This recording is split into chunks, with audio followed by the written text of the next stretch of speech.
Right, right. This is, I have done a funny thing. I've done a silly thing. Oh, I could do green screen. Ooh, ooh, oh. How many, what's this? Interesting.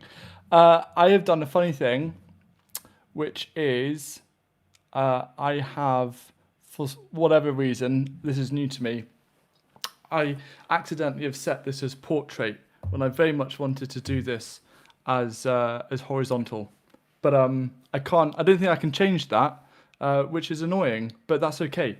We can move forward, and I'll carry on doing these live streams in the future.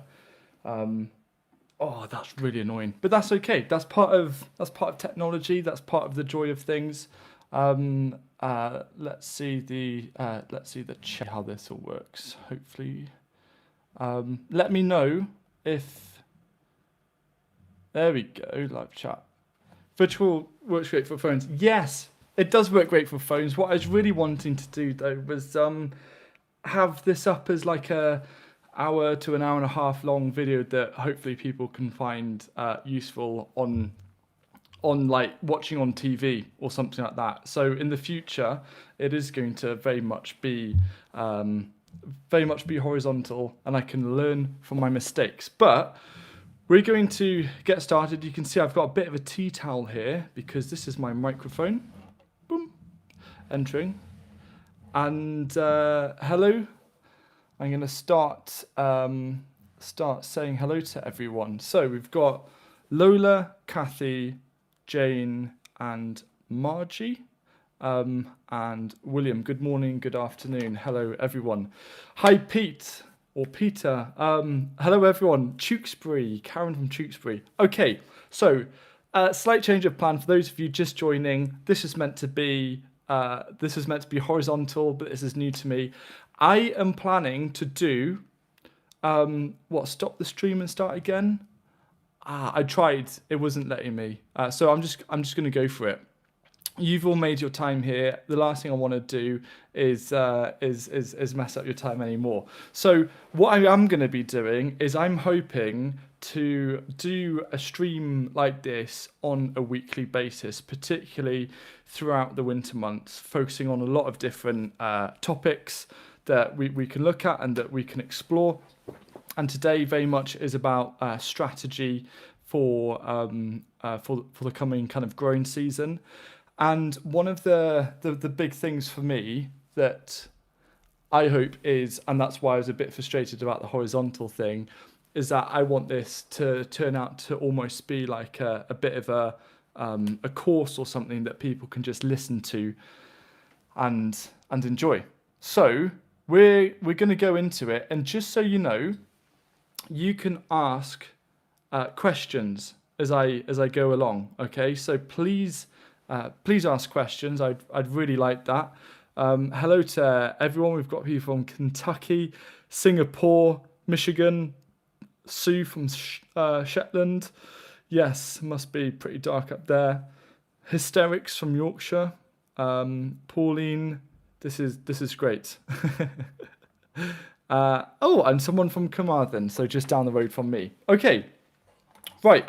We're going to go into this. I am going to be creating a Google Calendar where I'm going to actually be documenting all of the upcoming live streams. So you can kind of like note that in your calendar just to help out kind of in the future, know when maybe a particular topic that you're really interested in is going to be coming up, and yeah, just help with that. So today is all about, we're doing well, thank you, Viking. Today is all about creating a bit of a strategy over winter. How do we make the most of winter? Okay, or someone from Tregaron. That's getting really close, getting hotter and hotter. I'm not in Tregaron anymore though.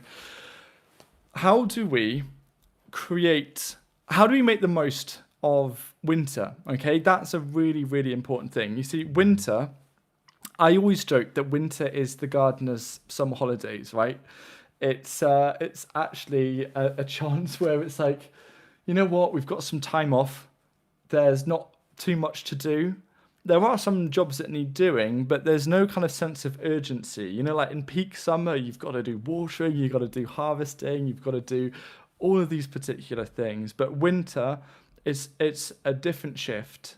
However, I very much have the belief that kind of the more prep that you do now, the easier springtime becomes. And I've written down kind of like a few things that I want to cover in this live, but I also just want to be as helpful as possible to you. So be selfish and ask me particular questions. Buntgoch, yes, it must be windy. It's very stormy here on the coast today. Yeah, it's quite crazy actually.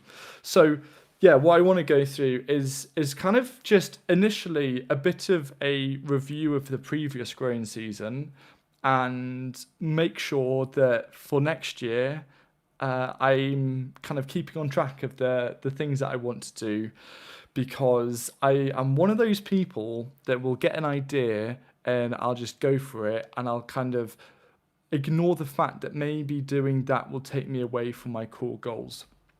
So it sometimes can be hard, and that's what's great about winter, is that you can, if you are interested in a particular subject or topic with gardening, you now have the time to look into it. And I'm just gonna I put this right here because someone on one of my recent YouTube videos recommended this as a really interesting book. And this is a very interesting book, and I might talk about it a little later on as to why, because it is an interesting book.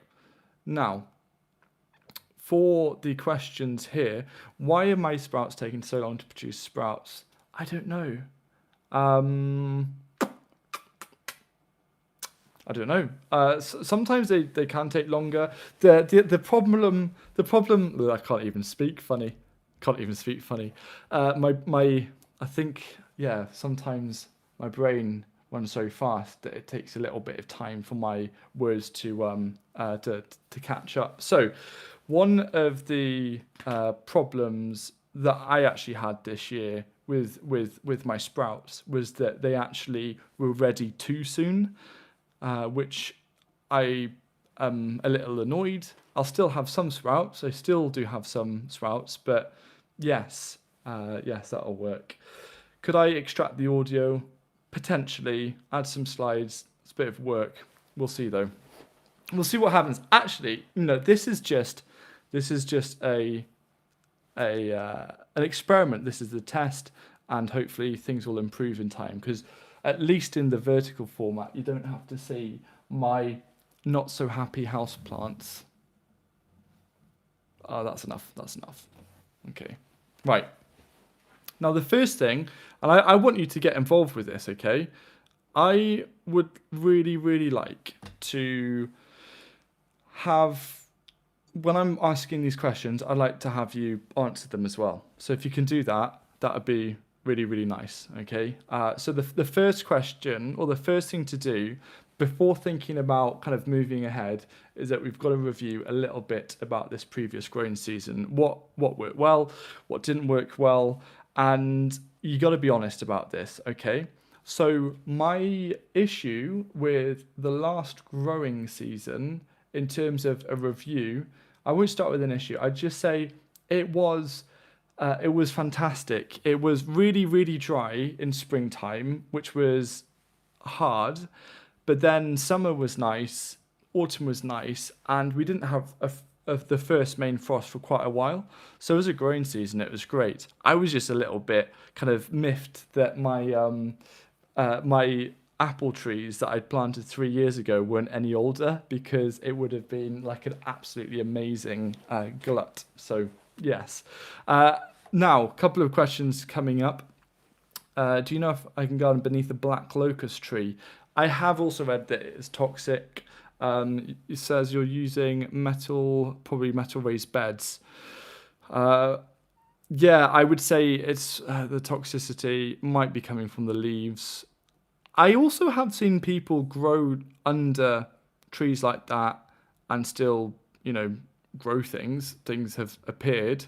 So it's it's kind of a hit and miss. I don't, because we don't have black locust here in the UK. I don't know in terms of what toxicity, whether that is just stopping plants from growing as strong. If it's toxicity, as in like if it puts stuff in plants that you eat and is unhealthy, then I wouldn't recommend that at all. But if it's simply maybe that allelopathic, I think that's the term. If it's like that, then I say just go for it in raised beds and see what happens. Definitely. Um, this is perfect, Hugh. Like this is a dress rehearsal. Yes, this is a dress rehearsal. Thank you for being kind and patient with me. Okay. As I said, for those of you that are just joining, my plan is to do weekly live stream, especially over winter, and kind of build it into a long audio course based on things. And potentially I could also do additional live streams where it's just a lot more of a Q&A. So yeah, because your questions are coming in, what questions are coming in hot. I think that's an American thing, isn't it? Coming in hot. Right. Let's see what else. Do Solaric require heat to grow in February? Yes, a little bit of heat just to help with the propagation. So awesome. Right. Yes. Review. Be honest. What was good this year? Fruit, amazing. I think everyone around me, everyone in the UK, it seemed like everyone on the internet was saying how amazing it was for fruit. But as Pauline said, what on earth was going on with the cabbage white brassica, with the cabbage white caterpillars? I don't know about like maybe people on like mainland Europe or if you have that problem in the US, but the cabbage white butterflies and the caterpillars, I've never seen them so bad. It's kind of the compromise that you get when you're working with nature. You're going to have a boom and bust year, and we had a boom year for fruit, and there was certainly a boom year for the cabbage butterflies, but a bit of a bust year. And I remember just making a joke about someone because I'd managed to grow a kale plant that looked all right, and they said, "Wow, you should probably sell that because it'll probably be worth £100 because of how kind of tricky that was." So what's so interesting about Will Bonsel's book? Well, I might come back to that a bit later on. If you respond immediately to questions, you'll not be able to handle a complete topic. I agree. What we're doing here is a dress rehearsal where later on I will do a complete topic. It might be around 30 minutes, 40 minutes. And then we'll have a big session for questions and answers after later. But this has kind of just turned into its own little thing, which I might do something that's a little bit, well, definitely more formalized for next time when I know what to do for next time. But I'm having fun. I'm having fun as it goes. So the other thing is, the big question is, did the garden work hard for you this year? Did it work hard for you this year? Do you feel like you got what you wanted from the garden? Because one of the traps that I think a lot of gardeners find themselves in, and I'm just going to talk a little bit before looking at the chat again. One of the traps that I see gardeners getting themselves into is feeling like they're always having to work hard for the garden. But really, you also want to make sure that the garden is working hard for you. There is no point it's all about balance, like everything, right? It can sometimes sound like a bit of, I don't know, a broken record, but it is about balance. And I think it's so important that your garden works hard for you. But the only way that you can make sure that your garden works hard for you is by being clear with what you want from it, okay? So if you're quite unclear, truthfully, about what you want from your garden, it is going to feel like hard work because you don't even know properly why you're doing that hard work or what that is kind of aimed for. Now, one of the things that I have been kind of very much trying to find a balance with is the idea of growing lots of annual vegetables and then also bringing in all of the perennial crops. So a lot of you know my main kind of garden that has a lot of perennial crops now. It's like this little the half-size allotment plot. But what I'm doing this coming year in 2026, is I'm actually building a separate garden. So some of you have seen that there's a bit of a lonely greenhouse on the site.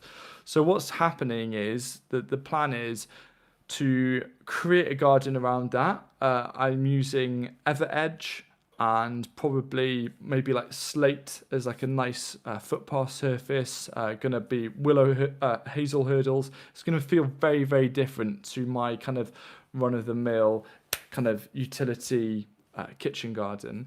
But the reason why I'm doing that is partly because I've had a review, and I feel like for a small space, and if I'm wanting to teach, it can get a little bit confusing if I'm like doing a lot of perennial foods and then also trying to grow kind of annual crops and not really have a set goal for the space.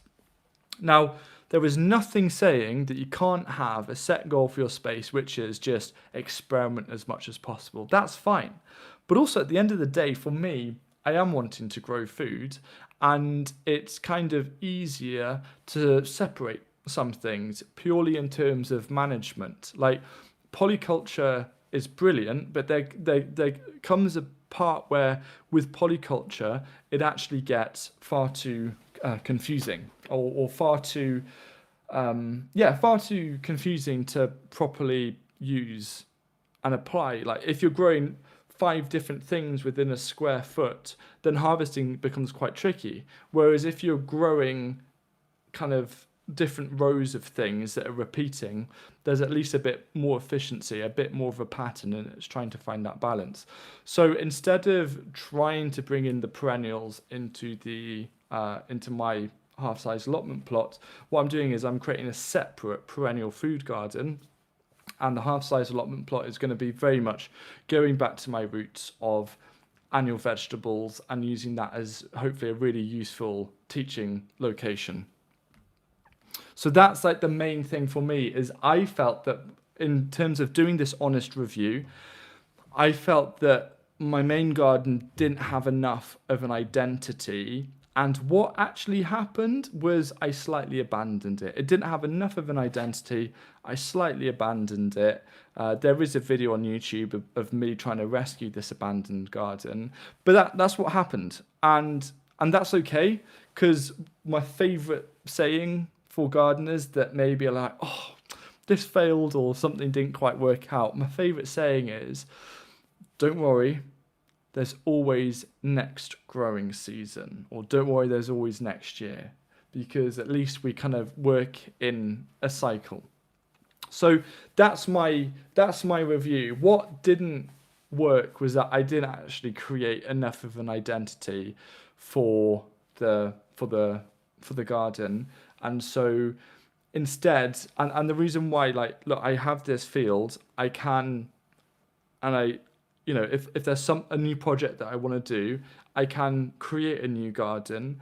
I know that if this was my back garden, I would probably approach it quite differently, where I would have a set area, maybe half of it or a third of the area to one side, which is just perennials, and then the other part being annuals, just so if I didn't have space to move out and grow more, I would be able to still have a bit more of an identity for that garden by having more designated sections rather than trying to randomly split everything up.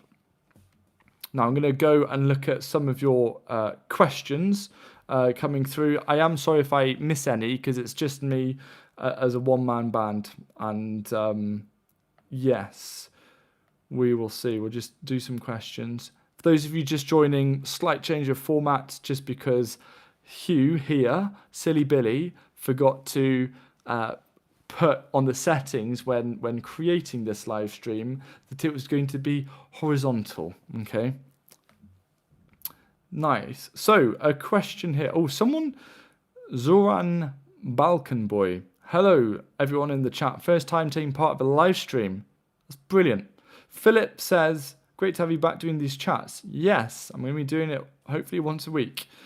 Karen says, definitely didn't play enough staples for storage, looking to addressing that. Nice. Have I ever grown rampion as a food crop? I haven't. I've grown rampsons. I'm just going to check rampion just to, if you mean like rampion. Let's see. Rampion plant. Oh, rampion, the bellflower. No, I am. I'm growing it this year though. It's one of the things I'm growing this year. Now, back onto the chat. Someone feels cruel for thinning out. I don't know. I've got this thing that some people don't like, but I don't mind if I have too many courgettes or zucchinis, just throwing some onto the compost bin. Because yes, they are foods, but at the end of the day, they're just a load of nutrients in the shape of a zucchini. And if you put it back on your compost bin, then it's going to turn into compost. And there's no such thing as waste in nature, you see. Waste is a human construct. Karen would like to learn more about perennial planting. I will certainly be doing some live streams around that. Hey from Iowa in USA. Man, if we could all have that kind of enthusiasm. Have you previously done a full property tour? No, not yet, but I will. I will. Have you ever grown by moon phases? No, because whilst I like structure, I don't like being like completely boxed into something, and it's partly because I'm a bit of a fair weather gardener that I'll be like, oh, today's a nice day, so I'm going to do my direct sowing. Whereas if I was kind of doing the moon cycle, I'll be like all happy, about to do some sowing, and it would be like, no, it's not a root day. And I'm like, no, I'm not allowed to sow my carrots. And then knowing me, if I'm not thinking about it then, when I say, oh, I'm going to do it later, later never happens, okay? So it doesn't suit me, but if it, for other people, it definitely suits them, and that's cool, and that's awesome. Zoran says you should feed chickens or ducks with those courgettes. Yeah, we do actually. They go into our chicken compost setup to then make compost. Plus, there are eggs. You look different live. Yes, probably. It's because I'm not using a nice 50mm lens with like a pro mist filter and then editing and touching up, and I haven't had the hair and makeup. So yeah, that is why. Just so you know, I don't wear makeup in my YouTube videos either. So does Europe have a similar or use the Old Farmer's Almanac? I think it's quite a USA thing. What's favorite seed company? I'd say really like Real Seeds in the UK. Whale Seed Hub. They're new, and I'm involved with them a little bit, just trying to support them. So they're cool. I can see that the postman has just arrived outside, but that's totally cool. Favorite seed companies. Yeah, big mix. And then sometimes I will go to the bigger seed companies if I need, like King Seeds Direct. They have a wholesale website. So if you're wanting loads and loads and loads,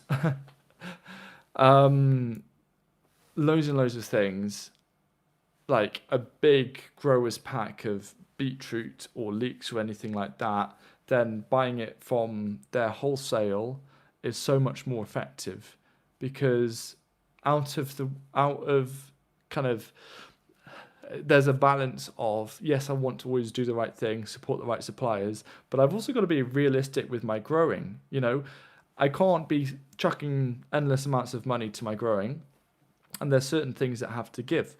So that's fine. And it's these decisions we take. There's a really good kind of approach that I like, which is you kind of choose your sacrifices. You choose what to sacrifice, but you know what's going to be the resultant benefit in the long term. So that's totally fine.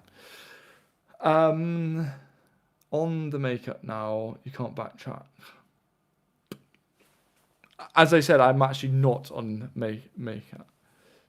I don't understand what you mean about your garden lack of personality. What I mean by that is that if I said that, I don't know. But what I'd probably have meant is that I feel like your garden is an extension of your personality, or maybe, and people might not like this, it's a good example of where you are in life. And that I am saying about myself, because if you came to my garden over, summer and into autumn, it was very messy and very abandoned. And that was a very good, accurate representation of where I was personally. So that's why I like going and visiting other people's gardens, because you can kind of get a sense of them as a person, what they're interested in. It is a very personal thing. But sometimes when you are focused on other things, you don't actually know what you like, those kind of things, then it doesn't have your personality because it's not working hard for you. So hopefully that explains it a little more. Okay. Chat. Have you ever struggled?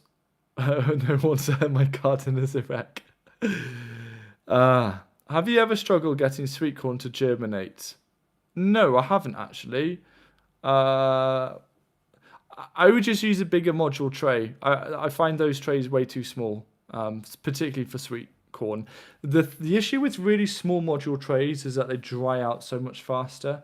And so if you've sown and then it dries out because you've been away for a day, it's not very practical for like a person with a life. It's great for like if you have a market garden and a strict watering routine, but if you have a life outside of gardening, then bigger module cells will give you a bit of that kind of like insurance policy of it not drying out so quickly. So that's what I would recommend for you guys.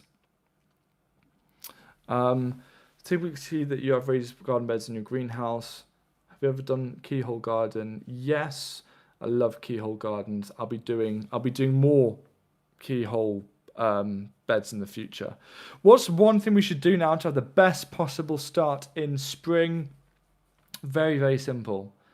Think to yourself, what do I want out of my garden next year?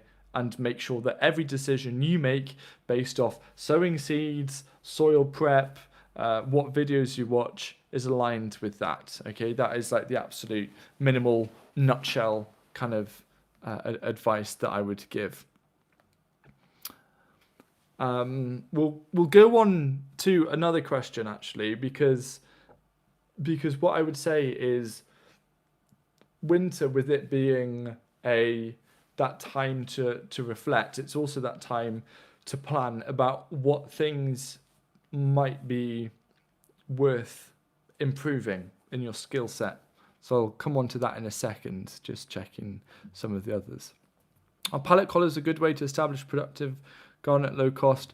Kind of. I mean, you can absolutely do garden beds without needing physical sides as well. So I'd say that would be the best way, without physical sides. Mm-hmm.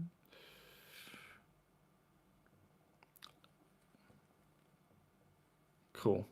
How to need to water even less, having much already. I'm very sorry. I think I need to read that again in a different way in a second.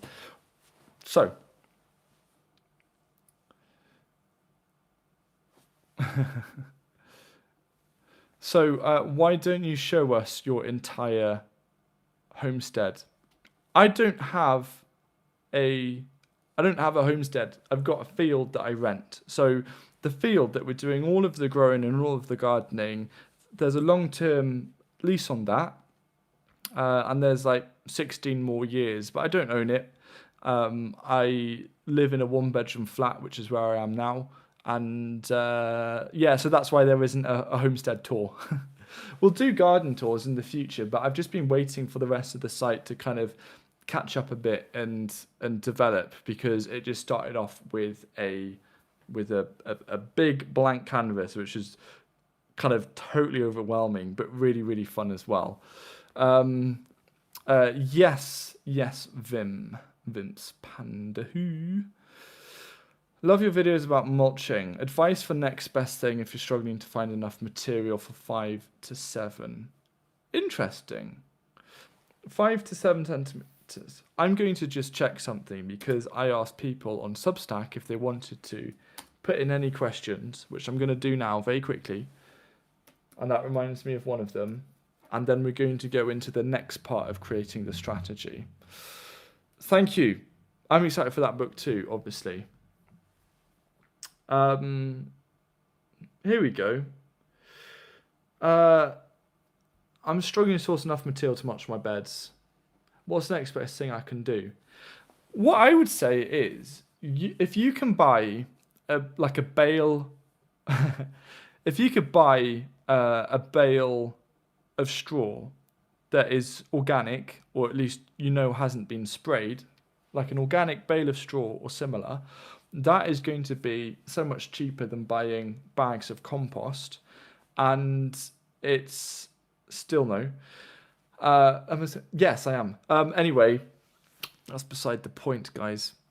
I would really very much focus on trying to source something bulky that is low cost, like organic straw, which you can then apply as a layer over your garden beds. That would work quite well. Even like those big round bales, if you're in a more rural area, a farmer could bring it round, and then that is going to mulch a huge amount. And also, what I'd say is, okay, this year might not be perfect, and that's fine. You might only be able to mulch with like 3 centimeters worth of leaves, spread it out, fallen leaves, that kind of stuff. But at least now for next year to keep your eye out for certain resources locally to you that you can then start collecting for next winter. That's what I would say. What microgreens grown in soil and sprouts have you found good for self-sufficiency? I'm not a microgreens guy. I'm very sorry, I'm not a microgreens guy.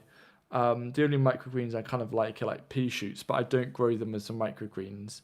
So unfortunately, I don't do that for self-sufficiency, because like with microgreens, you're having to buy so many seeds, and then you have your like little forest of stuff. And I'm sure there's someone out there who's much better at talking about growing microgreens for self-sufficiency.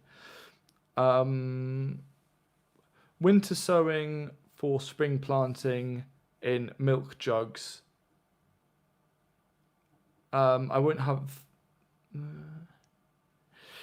I don't know how that works. That's pretty cool.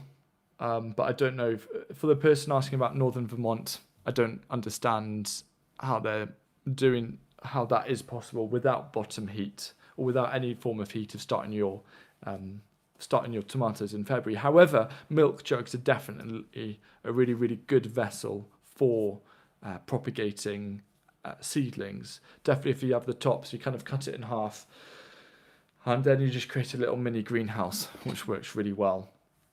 The final question here: my allotment has very little bare soil, as it's covered either by perennial or self-sowing hardy annuals.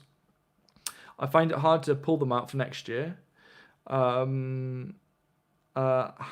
It puts me in a dilemma, as I also desire clear straight beds already. How do I resolve that mindset? Okay, you've just got to be honest. You could do one bed keep as it is, one bed cover.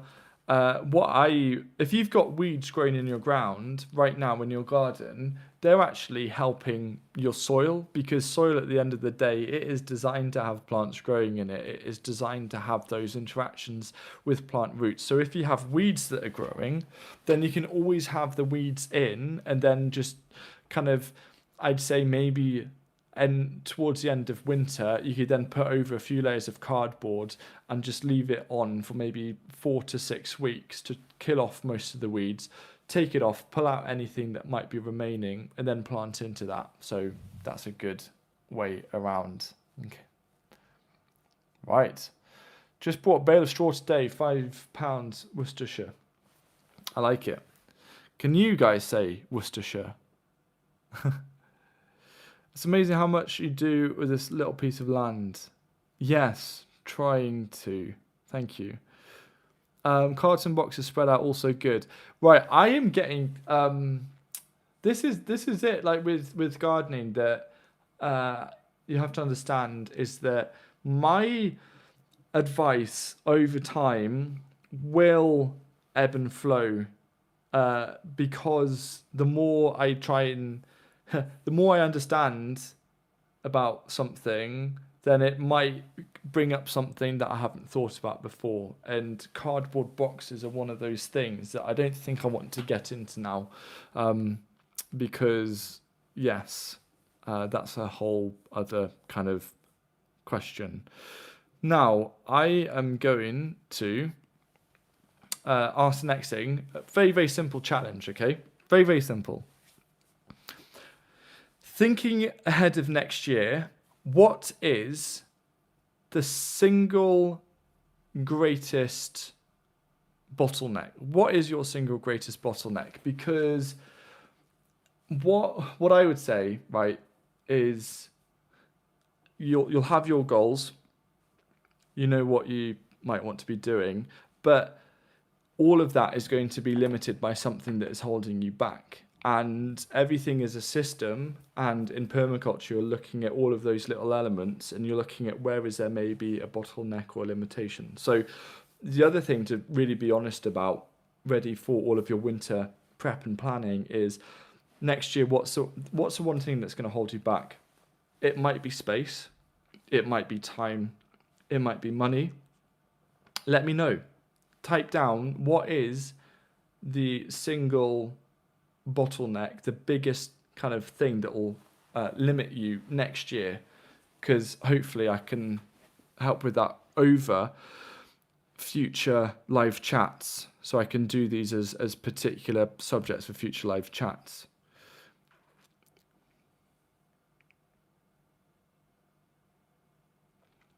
My community garden is transitioning from annual plots to perennial plots. Also nervous about it. Do I have any advice? Just forget compost and just mulch. Once after the first year, just mulch your perennials and forget compost exists. That's one of the beautiful things about perennials. Okay, here we go. This is really interesting. Okay. Shout out to my father. Don't forget to mention his big. He very much helped me. Not so much in the new place, physically, but he has with knowledge for sure. Although, yes. Knowledge. The biggest thing my dad has helped me with is getting the bug for gardening. Like, that's, I think, the greatest gift. And the rest is history. Okay, so I'm just having a little look. Planning browns versus greens. Okay. Time. These are all things that I can do as proper live stream subjects. Again, any of you that are new to this live stream, I made a mistake by not putting it on horizontal, and there's a reason why I wanted the live stream on horizontal. So this is more of a why do I keep forgetting? A trial run. Okay, so we're all in this together, a bit of a trial run, and it's turned into a bit of a Q&A. Crop rotation always confuses me. Don't do crop rotation. It confuses me too. It limits so many gardeners. Just don't do it. Forget it.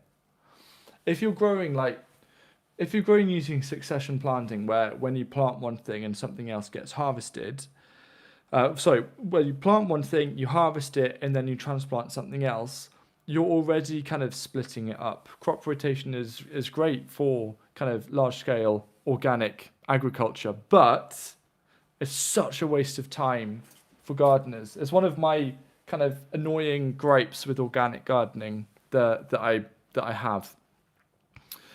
Helen says limitation is energy. That's interesting. Talking about energy, I am day 6 into a keto diet, and it's been a crazy few days. I tell you what, we'll see how that, if it lasts or not. It's a 2-week trial. One thing's better. I'm eating less takeaways, which sometimes I can do when it's long days. Foxes digging up crops, newly planted crops. Ooh, that is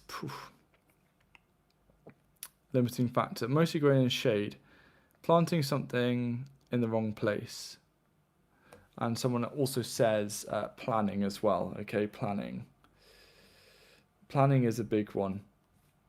We'll do a planning one. I think, because in the future, when I do live streams, I can also do live streams from the garden now, because we have internet there, and I could potentially do things like having a whiteboard and show those particular things.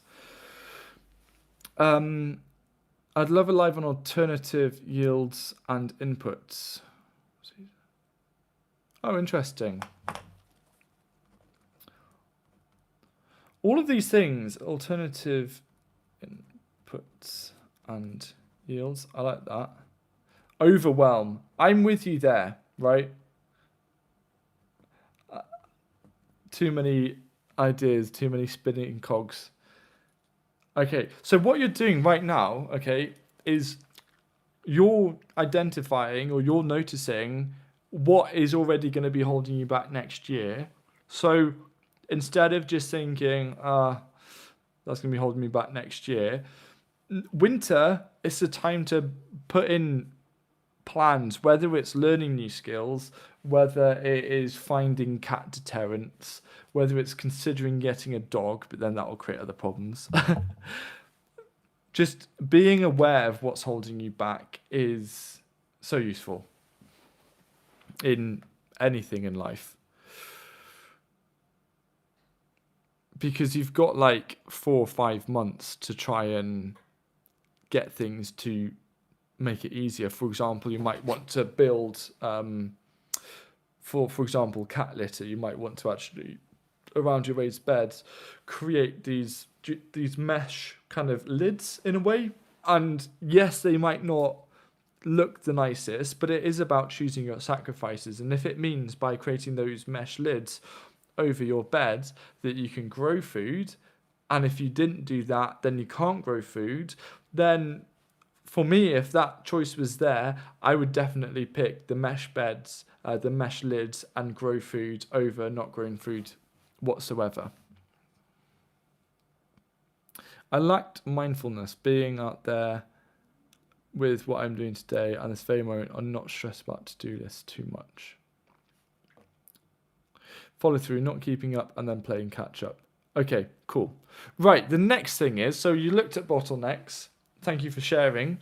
The next thing I want you to think about is, what are the 3 kind of greatest skills that you would like to improve as a gardener? What are the 3 greatest things that you were like, you know what, I wish I knew a little bit more about this. I wish I understood a little bit more about this. Because as I said, because it's winter, the real strategy over winter is, for me, it's less about the practical. It's actually a lot more about the theory. Okay? It's a lot more about the theory, which I know when I do theoretical videos on YouTube, people are like, no, give me the practical. That's fine, but if you're only doing practical, it's like kind of just, I don't know how else to describe it. It's like trying to sing a song without any vocal lessons. or things like that. So now is the time to understand the theory. What are the skills that you want to get better at? What are the skills that are going to get you closer to what you want from your garden? Because, okay, you want the garden to work hard for you, that's fine. So one of those things might be, okay, I want my fruit trees to be a lot more productive. So if I learn how to do pruning, then once I've got that skill, I can then just focus on pruning and the garden kind of does the rest. And the beautiful thing is with any of these skills, the more you do, the easier it gets, the more efficient it gets. So whenever you're starting a new skill, like with anything, it's always going to feel a little slow and clumsy, like trying to play a guitar. And for a lot of people, I'm speaking about myself here. If I'm not good at something straight away, I struggle with that. I do. And I'm like frustrated. I'm like, no, but I see people do this and it makes it look easy, but why can't I get it? So once you've got over your ego being a little bit damaged, then you're in a better place to look at, okay, right, pruning, particularly certain formations of fruit trees, things like that. I would love to do that. But that is actually a skill that I don't need right now. That skill of doing amazing cordons and stuff is not an espaliers. It's a skill I'd like in the future, but it's not a skill that's going to help me for next year. So what I want you to think about are what are 3 skills that are actually going to help you next year. And it can be as much as anything. And one of the biggest things I'd say is, for new gardeners, a really good skill is making connections with other gardeners in your area, because the wealth of knowledge that they hold, the amount of knowledge that they have with, say, what varieties grow best, where to source certain materials. They're like, you know what, don't go to the garden centre, because if you go to the builder's merchants, the same compost is only half the price. Those kind of little tidbits of wisdom, they're gold. They are absolutely gold. So if you're a new gardener, that is the skill of creating connections with other gardeners in your area is, I would say, beyond anything else, going to be the most helpful for helping you then, because they might say, oh, what are you wanting to get from your garden? Or you say like, hey, I've just started gardening. I'm just wanting to, get less food that's wrapped in plastic. So things that grown that you go to the supermarket wrapped in plastic, I want to grow those instead. And then you gardeners, we want to help you. So then they were like, oh yeah, of course. So things like, kale maybe, and sometimes obviously all like the salad leaves and herbs. So they'll be like, here, have some seed packets or things like that. It's a very nice community that is there for you to tap into. So here we go. Grafting, cool. Time management, succession planting. Do you guys still want more on succession planting? Because the other thing is, I never know, and I always worry that maybe I talk too much about particular things, and things like crop rotation and succession planting. I haven't gone into that much detail for a while. Hello, Kerry from Aberdare. Seeds. I want to know more about storing and harvesting seeds. Storing seeds is pretty simple. You want to find a place that doesn't have fluctuating temperature. That's like the main thing. That is pretty, like the back of a cupboard in your kitchen, dark. That's fine. That's what I do for all of my seeds. Okay. So starting a beekeeping course, that's really cool. Growing cut flowers, I like that. Seed germination. Understanding what's wrong with my plants with look at the leaves. What to do with gullets when they come. Dense planting versus proper airflow. That's a really good one. Okay, so more info on succession planting. I'll just put 2 ticks there just to make sure. How much of different crops to grow? That's a really good one. So next part in the strategy, okay, is let's have a quick review, right? we have. Sorry, I've just seen something. I have a calculator, Gretel White. If you go to search URL, um, homegrowncalculator.com. I think that's what it is. I'm just going to check because this is a good one. It'll tell you exactly how much food you can grow in your space.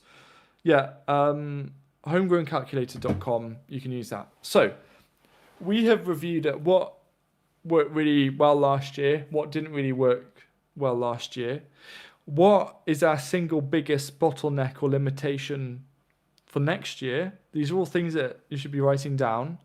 And then we've been looking at what kind of skills do we need to help for that bottleneck, but also towards our particular goal. Okay? So that's that. And then what I would say is, look, I think all of us here, our main thing is we're going to be growing food. Okay? So if you want something to tick off your list straight away, that would be do your seed order. Just do your seed order and just have that done, because then you know you've got next year's garden. Don't worry so much about planning. Don't even worry too much about like how many quantities. Just like if you know you're going to grow something, just get one seed packet of that thing to begin with, because you then just have that there, and then when it comes to planning, and we'll do a proper planning live stream in the future, which will be cool. What I'll do is when I do live streams in the future, I will then also have maybe like a Google document or something in the video description that you can click on, that you can then download, and we can work through it together, so you can help tick off almost like a checklist for these particular things. So these can hopefully be as informative as possible as live streams. So get your seed order in. That's a big thing. And what I would also say is have some time off, right? One of the best things about this side of winter before the new year is you can just be chill. Like, as long as your beds are somewhat protected from the elements and there's not too much bare soil, apart from that, there's nothing else really to worry about. So go take up knitting if you want to try knitting. Go try learn some new cooking recipes. Go watch those films. Go catch up on celebrity traitors on television. Just go do those things. And maybe just consider thinking about your garden once January hits. And that's totally cool, because as well, you can always catch up on the next live streams in January. So just it's okay to just completely check out and do something else. What have I been doing? I've been playing five-a-side football. I've been playing a lot more squash. Started playing tennis again. And writing. Karen is trying to learn Welsh. Good luck to you, Karen. A Google Doc would be really helpful. Yeah, I think so too. Google Doc. I'm also going to be, I don't know how it's going to work, and I'm just finalizing it. I am going to be doing some almost like garden, just for a select few, garden mentoring, and I might be able to do calls as well. Yes, because I don't know, I just want to have like a few people that I can help throughout the year, and we'll see what happens with that. So downloadable tick list, yeah. As I said, want to make it as useful as possible. If I'm on keto, take electrolytes. Yes, I have taken note of that. Thank you. As in, I've already made a note, but I really appreciate the reminder. Hello from US. Planting around my tomatoes and peppers each year, so I don't have bare soil and splashback hitting my plants. I tried chaos planting it, worked okay, but the thick planted seeds too late. Shame. At least you know more. At least you know that now. It's planting around my peppers. Yeah, the chaos method could work as a cover crop. I mean, you should just try and grow as much basil as possible.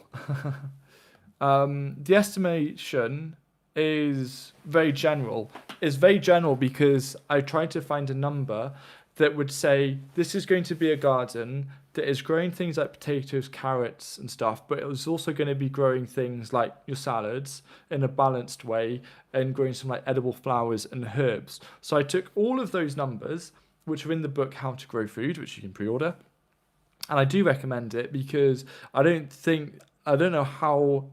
Well, it's super practical and applicable. Unlike the self-sufficiency garden, I love it, but you're just following our garden through the year. It's less about your garden, but How to Grow Food is very much about your garden. So the calculator was my closest way that I could take all of this data and find a balanced way of putting forward if you're doing a mixed variable nice approach to self-sufficiency. This is how much food that you could grow. So hopefully that helps. Online calculator that could change sowing time based on my zone. Yes. Jessica wants some more lives. That is going to be happening. I am going to be creating a Google Calendar,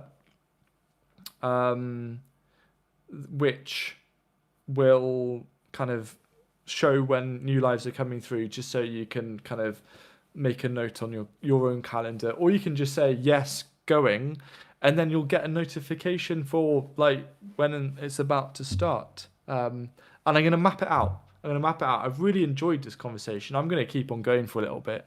And actually, I'll mention this book in a second. Before I just summarize the last like little section about kind of the winter strategy. But I've lost my train of thought. Let me just see. Oh yes, calculator. More lives. Yes. Anyway, the idea is I'm going to build out hopefully a really nice framework for people. So I'm covering as many things as possible and it can be as useful as possible. I have the book you just showed and we'll pre-order the new book straight after this live. Thank you very much. Yes, there is a link in the description as well. Please keep going. Absolutely loving this. More coffee. You know what I could do with a coffee? Coffee with double cream at the moment. But stick to H2O for now. Yes, just trying to make this as useful as possible. So I don't know how I'm going to do it. I'd say the best thing for you to do if you haven't yet, and it's totally free. In fact, there isn't a paid version at the moment, is just sign up to my Substack, because that is where I can just send an email. And where I do send an email, obviously there's more useful addition, but I'll send an email soon with a link to this Google Calendar, so you can start to know when all of these lives are coming, because I'm going to populate it, so make a bit of a plan. Some of the timings will change, so hopefully, some might be later in the evening for people, so it's not always like really early in the morning for those of you in the US who make 36% of my views in total, whilst the UK is like 18%. So thank you, America. I appreciate that. But please go to my Substack and just sign up, because then you'll get all of this information so you can look forward to it, and also get involved a little bit more with things that we're doing. The other thing that I want to do is more live streams where it's just Q and answers, question and answers like this. Okay, there is no charge for Substack. There is no charge, so you can absolutely go for it. All right. So let's see what else you guys have been saying. Can we have lives regularly? This is awesome and so informative. Thank you for your time. Yes, it's gonna. Well, I'm gonna be doing one next week. Okay, so. Next week, I just need to see what date that could potentially be. Let's see, calendar. I can't believe how quickly Like, I don't know where. October went, and then I don't know where. I then don't know where November went, and now we're nearly a week in. Right, some people are asking, some of you, I'm going to see if I can log on to the live on my phone without it making a noise. I'm just going to do it quickly, just so I can post a link, unless someone... Oh, here we go. Oh, I can hear myself. A link, unless someone... Oh, there we go. So that's it, okay? Yeah, where's this year gone? So, yes, do need to get Liz back. I also need to have a catch up with Liz. Where are we? Shall we? What would actually be most useful is what kind of times are good for you for future live chats. Just let me know what times are good for you. And I'll finish off the last part of this in terms of winter strategy, which is probably the most important thing, right? Don't pressure yourself. Don't overwhelm yourself. Half of the secret to a successful growing season is having fun. At least half of it, maybe 80% of it. If you're not having fun, then it's not working. And some people I know are like, yeah, but I want to grow as much food as possible and be self-sufficient. Yes, but you can have fun doing that. You can have so much fun doing that. And this is what I'm realizing as well, is that sometimes feeling what other people would think would be over simple makes the best sense for me. So like next year, in terms of my main garden, I might only grow 12 different like vegetables. Only 12. There'll be different varieties of those, but I might just pick 10 or 12 vegetables for the whole garden rather than trying to grow 40 or 50 different vegetables. There's no point having to always, I don't know, follow the norm. So there's so many vegetables that I could definitely survive without. If I was thinking carefully about self-sufficiency. I am not planning to be on a keto diet forever, otherwise it'll just be brassicas and leafy greens and the odd garlic. But this is what I'm thinking about next year is in terms of having fun, right, is just have the select few plants that I know that I love that just doesn't make me feel overwhelmed. Because if I've only got 12 vegetables to worry about, then that opens up so much real estate, okay? So much real estate in your brain. I have this habit of taking on way too much. So some of you might know me and you know that is true. And so what I'm trying to do is think, what are things that are occupying my brain space that I think I can stop? And some things are really hard. You know, I was part of the Garden Collective. Formerly, it's called Scribehound. I was part of that. But last week, I had to accept it wasn't working for me. And I felt guilty because I knew that there'd be someone who would love to be in that position and write for the collective. So I thought, you know what's fair is to give that opportunity to someone else who is going to enjoy it. And then for me, it opens up so much more time. And it's also headspacing. It might not take so much time writing the articles there, but it would almost be something I thought about every day. And so it's trying to think what those things that you're thinking about every day when you're gardening, trying to look back on this last season, that was occupying your mindset and your headspace that you can think, actually, I could just not do that this year. So, yes, it's interesting. Good topic. Which topic? Proof gardens. Please tell me. Okay, I'm just looking here at your Saturday mid-morning EST. Okay, that's good. Info 7 EST in the morning, early evening UK. Okay, this is good. Got to walk the dog. It stopped raining. Okay, thanks, Pauline. Evenings UK is great. Nice. I like this. Malacca is also fantastic. Yes, honestly, there's I'm finding it. The whole diet thing is really, really interesting. The whole diet thing, and there was so much against the keto diet, and then it made me go, why? And then I was looking into it deeper, and yes, I don't think I'll always be, but I think it's like helped get me a bit back on track again, especially my brain. I like the fact that you're cutting through unnecessary stuff. Thank you. There are so many unnecessary practices. I would say actually it would be quite fun to do a live stream about things that gardeners don't need to know, do, worry about. Because that's it. This is the other thing. It's this weird kind of peer pressure that I blame Instagram for. But there is this thing where if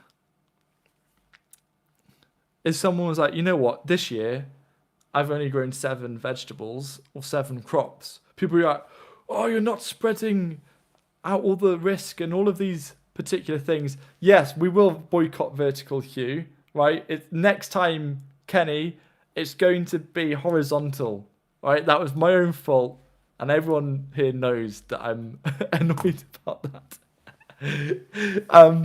But anyway, there is that kind of thing of if you do something different, diet is the same, but the same with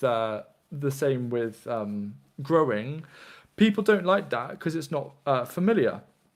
But okay, the topic overdoing, I thought so. I will stick to that. But sometimes, and this is what everyone kind of who has those interactions online forgets. Like when I say, well, I could do a video, I could imagine it. Why I really just want to grow these 10 vegetables this year and nothing else is because it doesn't seem familiar, and when people get defensive, it's more of an emotional reaction, and a lot of the internet is emotional reactions, and when things are emotional, there might not be any kind of like logic behind them. So it is fun kind of being different, but it's not like trying to be different on purpose. It's actually being different to help you, because that's it at the end of the day. That's all that matters, right? You might be just wanting to grow food to feed your family, right? So that's what matters. Doesn't matter what Joe Blogg says on Instagram about, I think you should also grow carrots if you're growing beetroot. All these different things. It doesn't matter at the end of the day. It doesn't matter. And that's what I've said. And that's where I've got to with my approach to gardening, and what got me off being so kind of chained to the no-dig kind of compost side of things was I was like, at the end of the day, we're all trying to grow food here. We're all trying to do our best. And we all have different contexts. And because we all have different contexts, we have different needs, different opportunities, different drawbacks. And at the end of the day, we're all trying to do the same thing. We're all trying to grow nice food.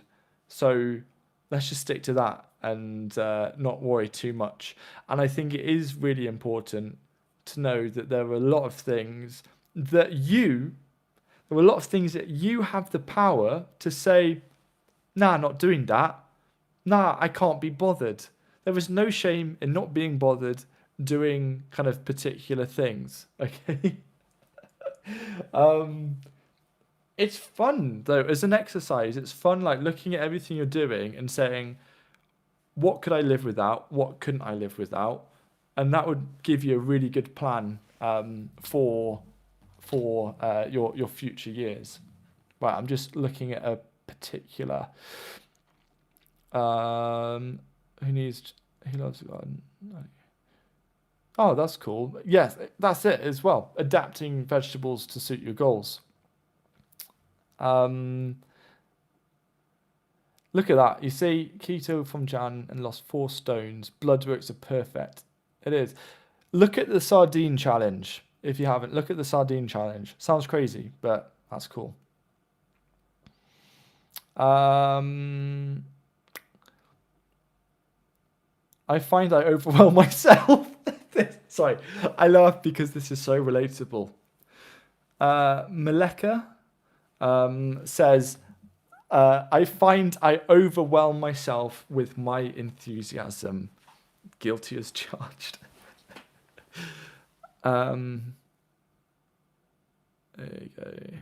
Best veggies for droughts and crazy rain cycles. I wouldn't say it's so much down to, for that answer, it's not about what vegetables are best for that. It's all about soil management. Where are you? Just be green. Where in the world are you? Because if you're in a place that doesn't have slug issues, then mulch will help cover a huge amount of what you're trying to do. Oh, Hamid, whoa. I want to thank you, Hugh. After 3 seasons, I am completely self-sufficient in compost. It was your video that has inspired me to do so. Yes, I love that. I love that. So this is the thing for me as well, is since not mulching my beds anymore in like this time of year for winter, I did it last year as well. So this is now the 2nd season I'm applying it, and why I started talking about it a lot more and talking about things like temperate natural gardening on my Substack. But the biggest thing that I've had, which was my core bottleneck, was letting go of mulching with compost. And now it's like, I have enough compost. And it's great. It's great. You'll be back next week, Larry. Thank you so much. Thank you so much. Just be green. New England. Okay. Can be sluggy problems. If you're in New England, though, it's not. I was thinking that you were in some like weird desert extreme place. So you'd be able to grow a lot there. The droughts are going to be the harder part, but the biggest thing you can do is put in as much organic matter into your soil, and now is the time to do it. Like heavily mulch areas. Sometimes it's actually better, instead of spreading yourself out too thinly and trying to grow well across your whole garden, just focus or concentrate your area on on a smaller space. If you can focus your area on a smaller space and do that as well as possible with building healthy soil with mulching, then it means you're not getting overwhelmed thinking like, oh no, the whole garden is suffering. Well, the whole garden now might just be a third of your garden, and that is so much more manageable to reach the step or the stage where you feel comfortable and happy. And then moving on from that, as time progresses, you can think, oh, you know what? I can actually expand my garden and grow it back out. So if anyone ever is feeling overwhelmed, bring your garden back to a smaller scale and start again from scratch, because you've got all of that. You've got all of that knowledge, ideas, inspiration from the last few years that you can then use to create a better system. Right. Cabbages. Yes. Cabbages, collies, veggies. Lots of that. Same. That's what I love about Asturian tree cabbage. I'm like, Asturian tree cabbage is yet another reason to grow it. So, no compost for 2026. It's going to be hard to improve my clay soil until it gets going. I'm going to plant 5 beans next week, weather permitting, as a means to improve.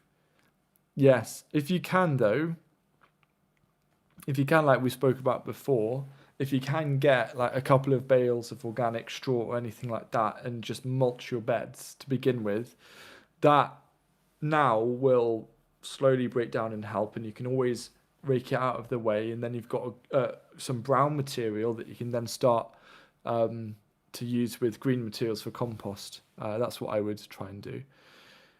Grow golden raspberries, yes. Do you use whole leaves or shred the leaves? Usually I use whole leaves. You can shred the leaves, it will make them break down a lot faster, but in my hotbeds, both hotbeds, I've used whole leaves, and they've worked well. That's it. Simplify, simplify, simplify. Is mulching for winter not increasing problems with slugs? I'm having so many of them. What I would say, right, slugs are a really interesting thing because it's... Oh, I think I broke my... Did I break my chair? No. I thought I broke my chair there. Slugs are an interesting thing because they are, again, context specific. I have grown in 2 places. I've had one season where slugs were really, really bad at the new site, which was last year, not this year. And they have not had even though technically I live in a slug haven, I haven't had serious issues with them apart from one year where every night I'd just be going out and picking off all the slugs, which worked really, really well as a way of dealing with them.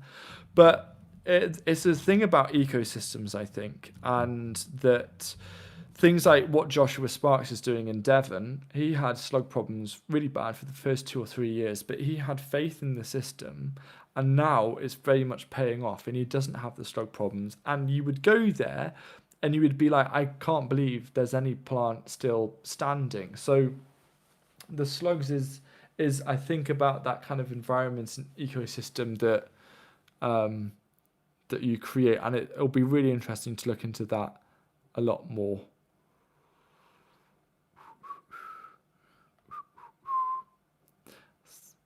Welcome to Mossy Grove. That almost sounds like an old BBC programme. Welcome to Mossy Grove. I have my first allotment, and starting in winter feels very strange. No, it's a great time to start.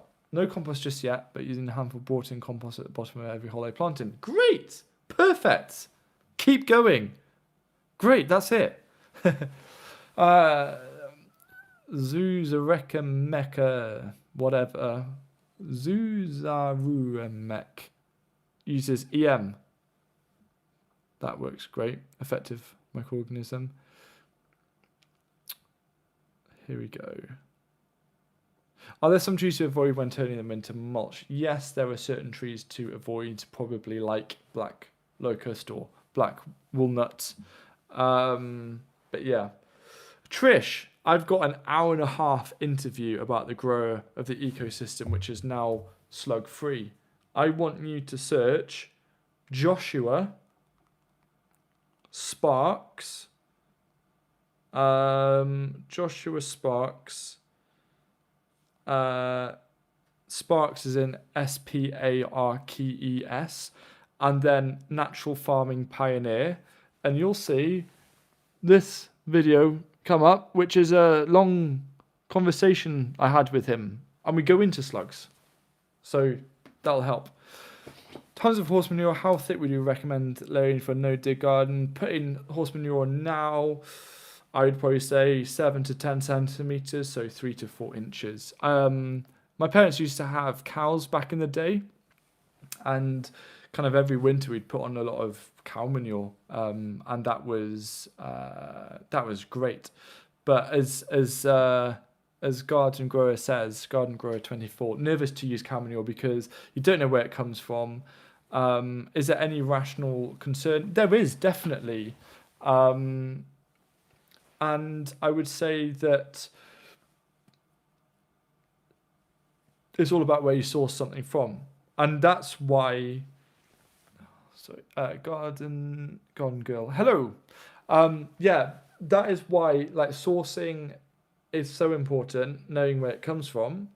But if you can find that source, that is worth its weight in gold.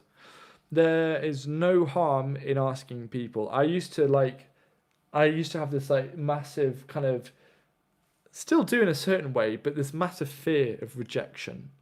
And it would be so silly that it would make me fear asking people if they like arborists, if they had any spare wood chip, or things like that. but but now I've found a place that does really good cow manure, local to us. So I'm happy with that. And there's no harm in asking. The worst that they're going to say is, "Oh no, sorry, we don't actually." Yes. Okay to use wood ash in the garden. I don't know. I want to look into that at some point. Mainly because of something that I read in One Straw Revolution by Masanobu Fukuoka, who spoke about how he'd put wood ash down and it completely obliterated like the spider population or something on a field. And I need to look into it more for sure. But yes. Oh, thank you. The Hotbed Masterclass. Hotbed is great.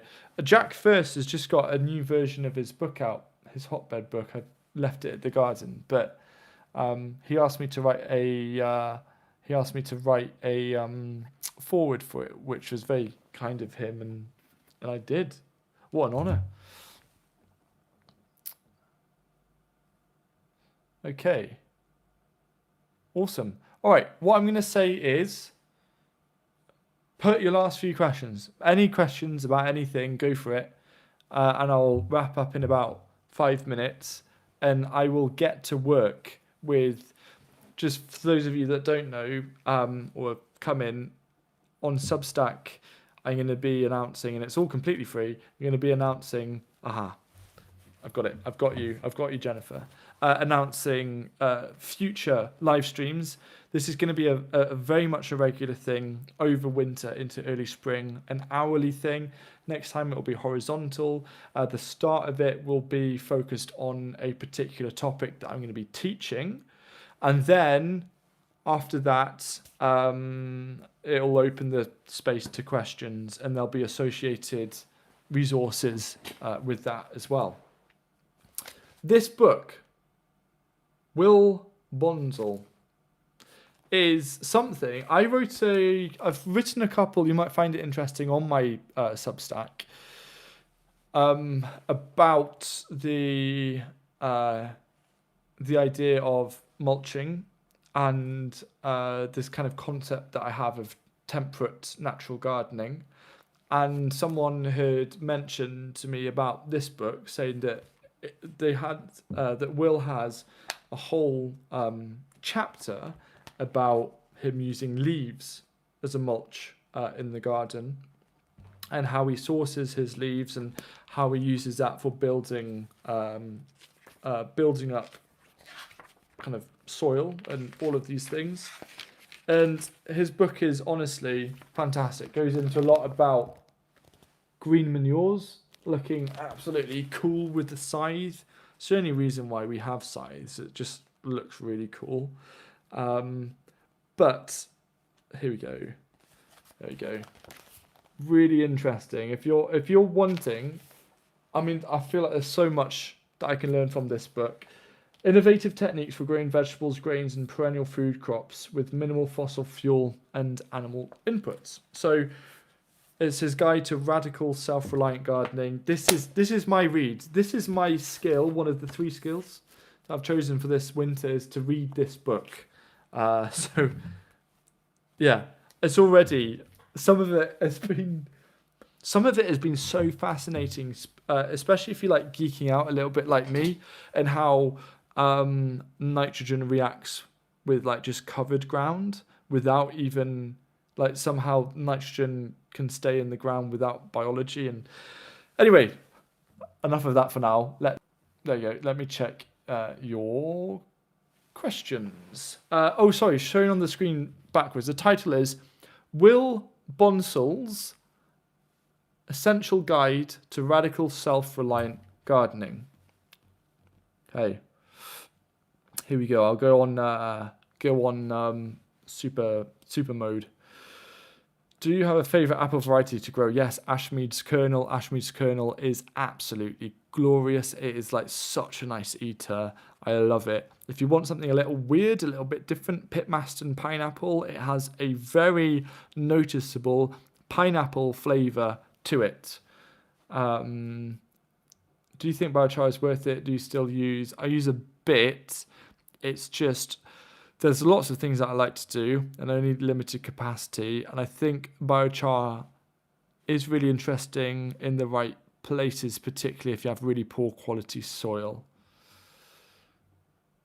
I've made a deal with a few coffee shops to collect all their used grounds. Any downside to adding compost as a green ingredient? The only downside is if you add them in thick layers, it's just going to stay thick. I would just make sure that you mix it nicely around your compost bins.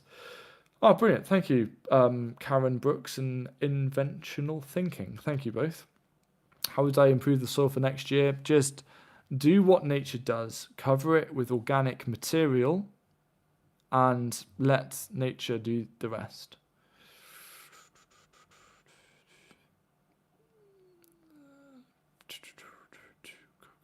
Here we go.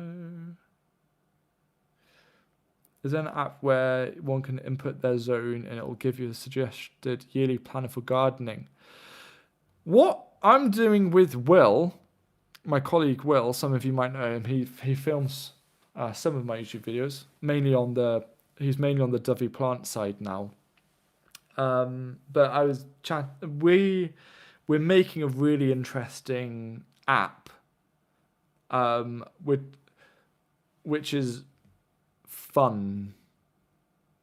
It's fun, and it links in with your exact zone, and Google's Next Weather 2, which is a really interesting weather forecast thing. So yes, we're just having a bit of fun with that. We don't know where it's going to go, but the idea is that there's going to be lots of useful tools on it. So one of the things it does, because we've already tested this feature out, you can take photos of all of your seed packets, and then you can say, hey, it's June, I've got a 3x1 meter bed and I want to plant a polyculture, what can I do? So that'll be fun. That label pen Lumicolor is amazing. Yes. You believe to, yes, you should thank me for that. That is probably the best bit of gardening advice that I have.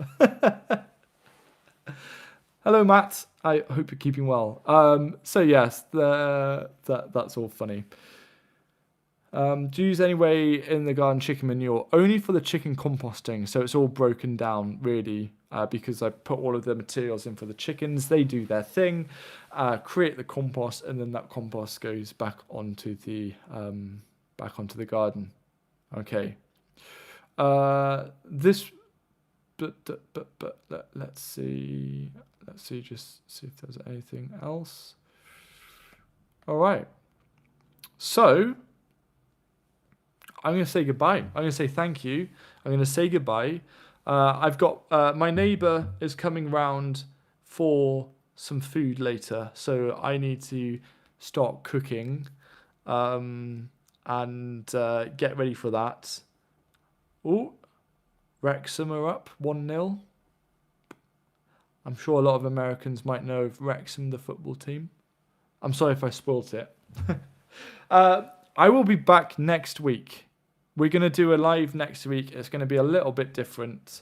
And thank you. It's nice to be back, actually. I have missed these. But you'll probably get tired of these by the end of winter, because there's at least 14 live streams between now and summer. Okay. So thank you, everyone. And that was some live stream. All right. Well, thank you. Hopefully in a good way. I don't know. I feel rude pressing the big X, but I'm going to have to. So catch you guys soon. Thank you, everyone. Goodbye.